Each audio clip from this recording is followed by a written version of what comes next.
Thank you for joining me. This is Katie Whitledge with the Beyond the Technique podcast. And this week we're talking about scrubbing your financials.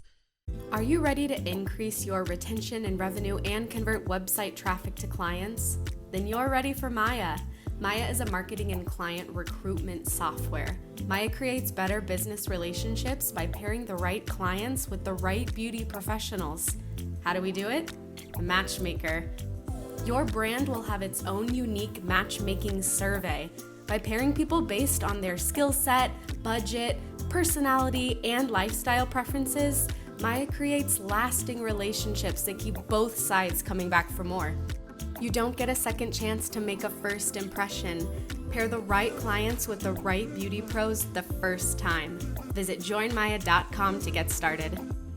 How often do you sit and siphon through your profit and loss statement?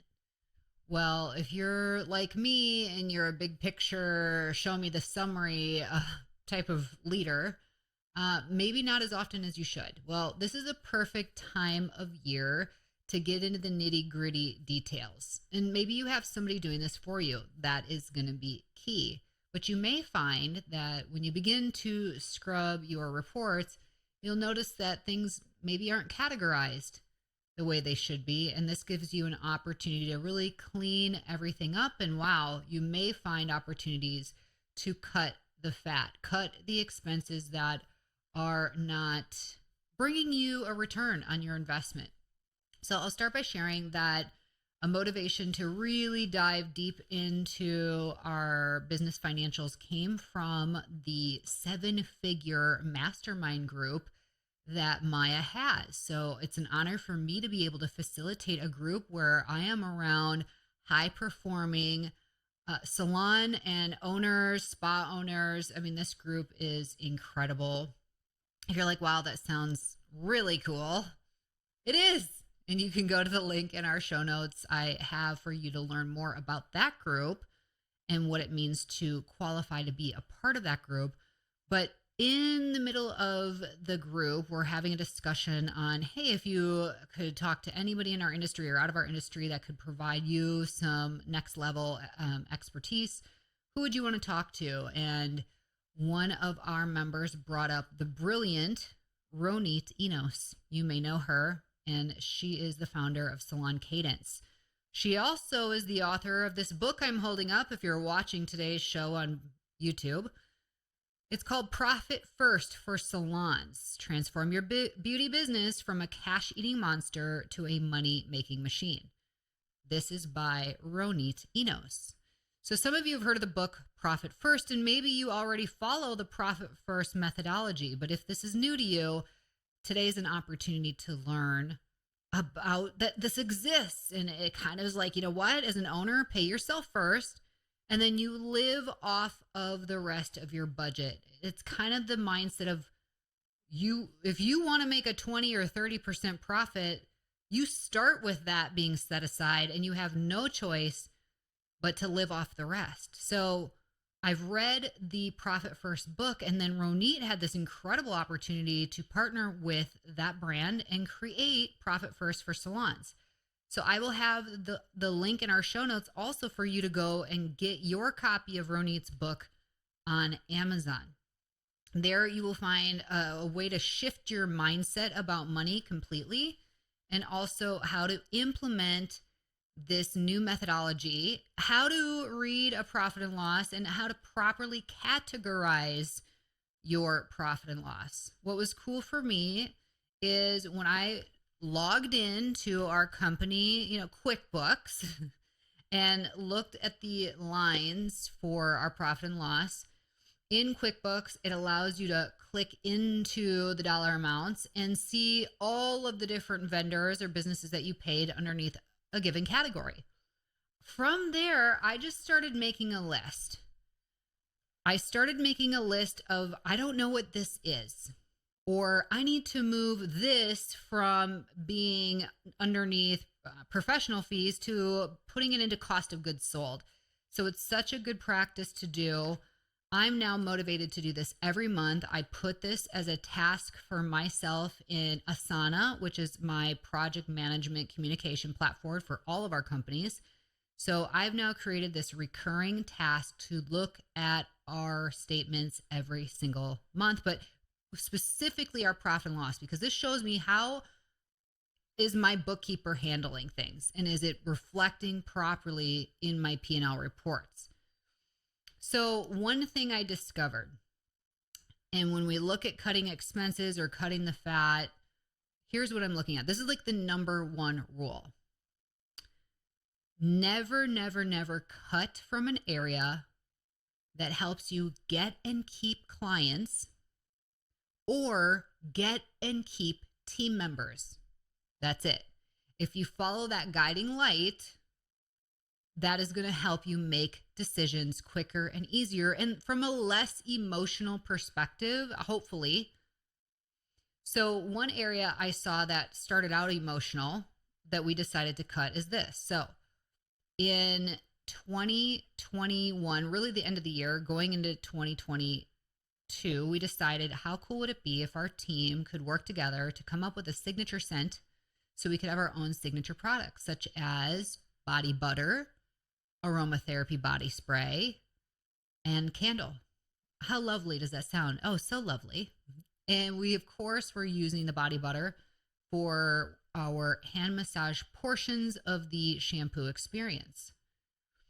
Well, when I really look at it, I saw that our purchase for 1 gallon of that body butter lotion that we specifically curated with an organic manufacturer, which again is a lovely process. It is your own signature item.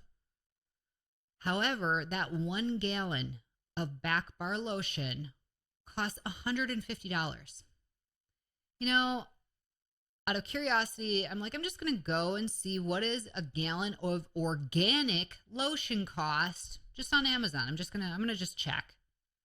And I'm like, wow, I found one for $53.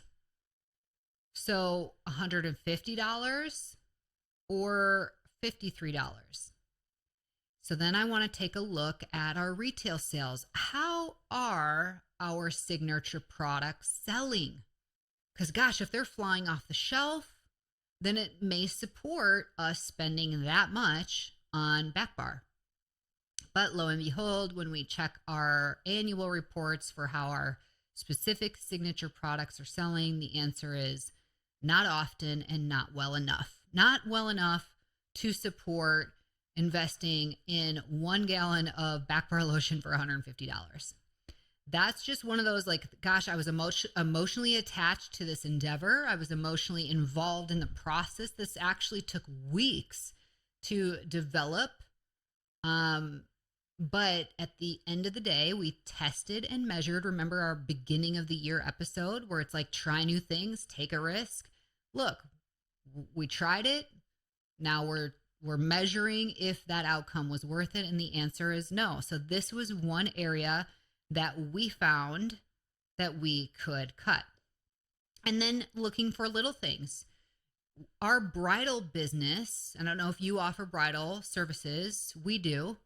Our bridal business has really shifted in the way that the majority of the time we are going on site to serve our brides, meaning they don't come into the salon for their day of services. We go to them. And I will say, our packages are double, if not triple, the investment for the bride than our next highest competitor. And yet we've already booked, this is the end of January, we've already booked 26 brides for 2024. So we know that we have something special in the way that we serve our brides. So we can have a superior price point. But we decided we don't need, for our in-house services, we don't need to offer the champagne or orange juice. We can continue to offer our local coffee, our local tea. We have reverse osmosis water. If they really want it, we serve wine and bourbon, but we wouldn't really go out of our way probably to offer that in the morning. We'd more so do what other vendors do and say, hey, we can set you up your own private table where you can bring in any snacks or drinks that you would like. And of course, we could help with, glassware. But we decided like this is a little line item, but this is just an area that we really don't need. And plus, not just the cost of having champagne and orange juice for maybe the 3 to 5, bridal parties we do in-house every year, but it also takes time to remember like, oh, somebody's got to get that. Somebody's got to make sure we go get, and then now you're taking a trip, you're having, your team members go and pick up product and come back. So this actually alleviates more than just the cost of it. It alleviates another task for people to have to pay attention to. Lo and behold, I'm looking at our line items and I have a question like, gosh, we are paying for QuickBooks Online service twice in 1 month. Is that supposed to happen? Well, good thing I'm looking at it. Again, I'm coming from a perspective, not necessarily being like, I'm number one at this area of running a business. Should I be, responsible for this? Absolutely. But this is actually a weak point for me. I like to look at the summary. Where are we hitting our revenue? Are we hitting our revenue goals? Where are we kind of losing out? So this is something that even myself, I've needed. I've needed Ronit's book. And to that point, one of her questions was, can you renegotiate your lease? A lot of people don't think that they can renegotiate a lease. They think this is what I have to pay and I've been in this agreement forever. That's not true. So what is the lower rent you want to go ask for? And you never know that they may say no way and you say fine, and they may change their mind. You never know. But it's worth the ask. Another big moment in my scrubbing our financials is we spent over $10,000 on the meals and entertainment category. Now, this is not entertainment like education. That's super fun and cool, because in that category, we spent over $15,000. Meals and entertainment is like, I saw how many DoorDash line items. So I get a hold of my leaders and I say, hey, I know that we're offering, like, as a birthday gift for whomever's birthday it is, we are offering to get them lunch. Well, some of these lunches are like $30 to $60, and I'm like, this is getting really out of hand.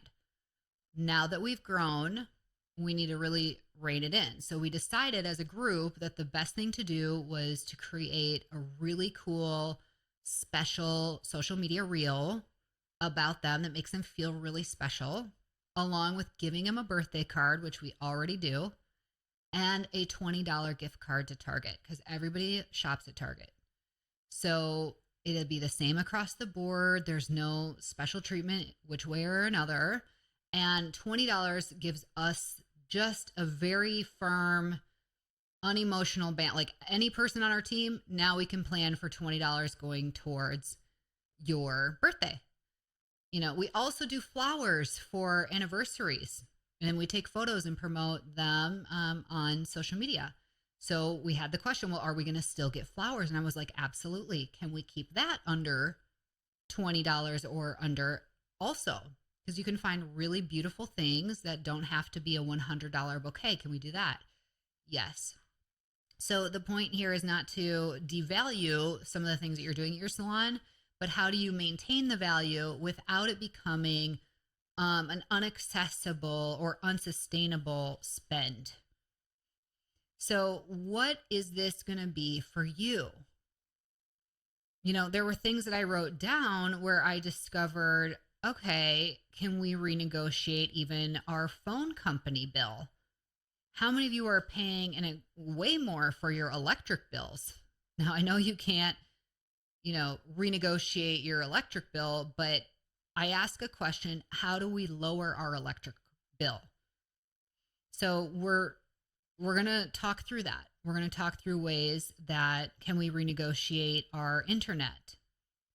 Can we renegotiate even product returns? So I'll say this, another kind of bonus, talking with an industry friend, she says, you know what? Now that you're opening another salon, take an inventory look at your retail and what are the products that really don't move? You really don't move these products. So we took a look at that. And with one of our lines specifically, it was about $600 worth of products that really had not moved. She goes, take that money, go to your vendor and say, I want to trade this in towards new products that we actually sell. Or if you're opening a new location, it could be like, I want to trade this amount towards opening buy of getting these same intro packages for my new salon. Does this make sense? When I brought this up at our 7-figure group, is like, gosh, I have to share this with you guys because it's so like amazing. I never would have thought that I could negotiate products that had been already sitting on my shelf to send them back and say, these aren't working for us. Please trade them in for products that do work for us. And one of our members said, I do this every single year, actually. So there are people that already knew about it. And the rest of us were like, wow. Like, we're going to do this now. So by the way, power of networking, power of being a part of this incredible group. And we're learning from each other and putting these really smart practices in place. So there's another Asana task for me every single year. I shouldn't say for me, for one of my leaders to do that inventory review. Then, I spoke a minute ago about how much we're spending on education. And while I would love to spend on education, I have to put a cap on that now that we've grown bigger with more locations.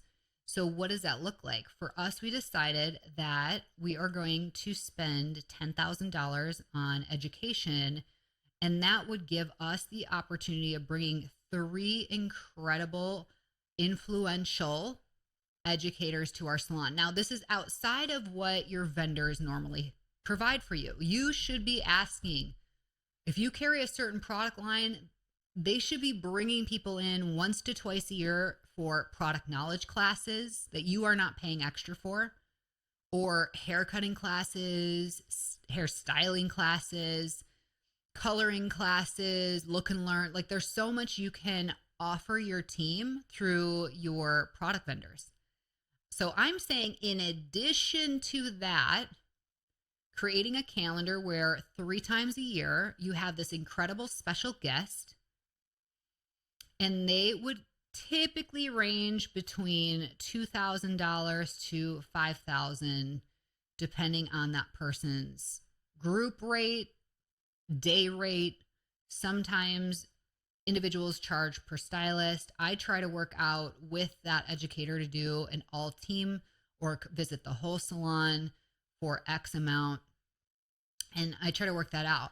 So in addition to that, let's say you want to have that one extra person and there's an extra like $5,000 to consider. I'd say, okay, we can bring this person here, but this will need to then be amortized across everybody as a deduction.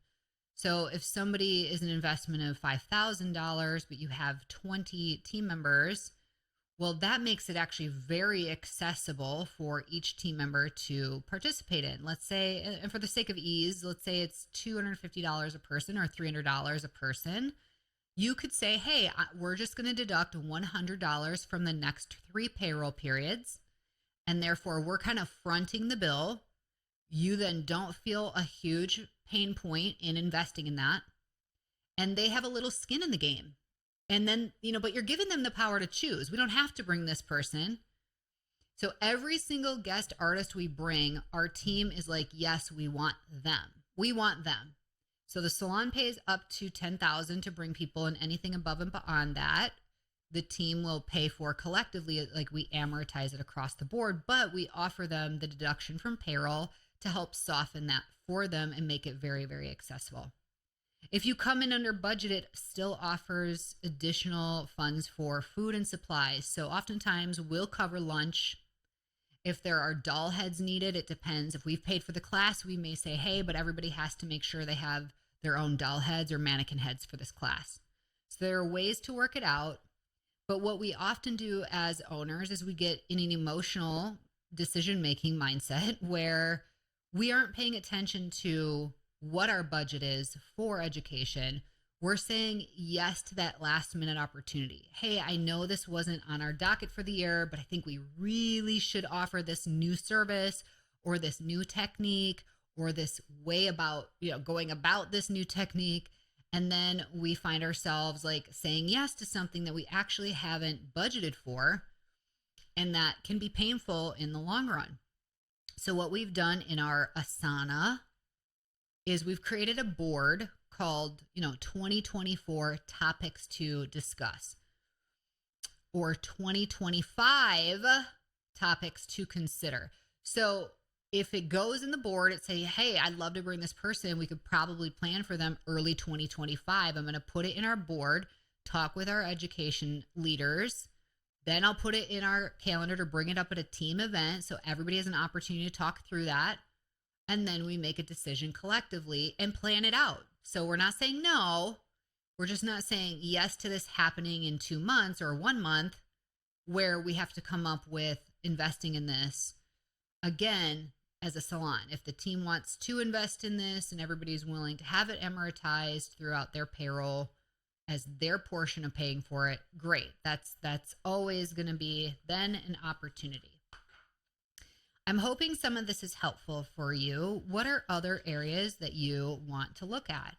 You're going to have to just give yourself a little bit of savings to work with. And what I mean by that is when you do the profit first methodology, every single week you're moving from your total revenue a percentage. Maybe it's 10%, maybe it's 20, maybe it's 30. You're moving that amount over into a profit first account that you do not touch. That's yours as the owner. So you don't go and touch that to bring it back into the business and help the business out. That doesn't become your crutch. Separate from your profit first, to have a savings account. What percentage do you want to move over every week into a savings account? So then you have the funds for new things that you may not have anticipated for. And here's what that could look like.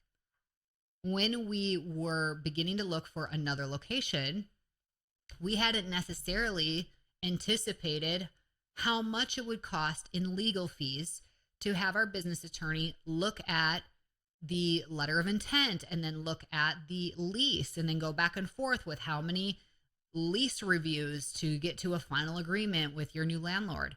So all of a sudden we're getting billed for our attorney fees.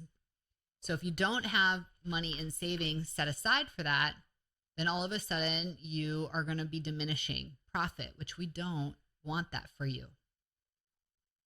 So rule number 1, cut the fat, but here's the rule. Only on places, do not cut the fat.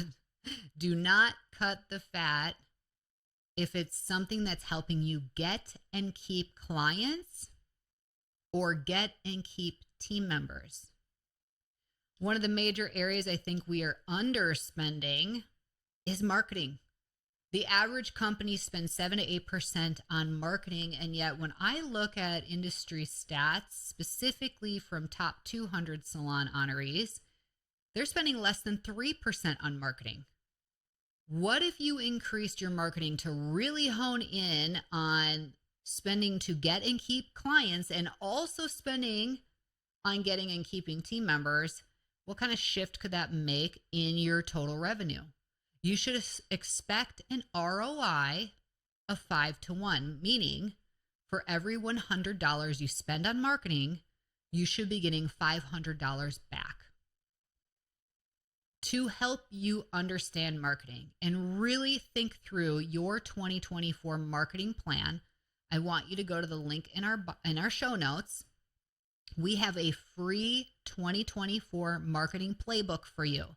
Now, I specifically wrote this myself, and I would love to give it to you as a gift because you need to hear about all these categories. I give you 10 areas of your business to focus on for your marketing, and I'm teaching you about those areas. It's going to be so important for you to have this guide and share it with your marketing team members, even the people that help with your social media, anybody who's doing your marketing emails. They all need to see this. Even whoever's doing your graphic design, please give them a copy of this. Go get your copy today. Okay, so again, go get Ronit's book, Profit First for Salons. And I had a salon owner who out of Canada, that's part of our 7-figure group, who said, I couldn't put the book down. I read it in a matter of 2 days. It is an easy to read. Every one of you, no matter your financial acumen, can understand this book.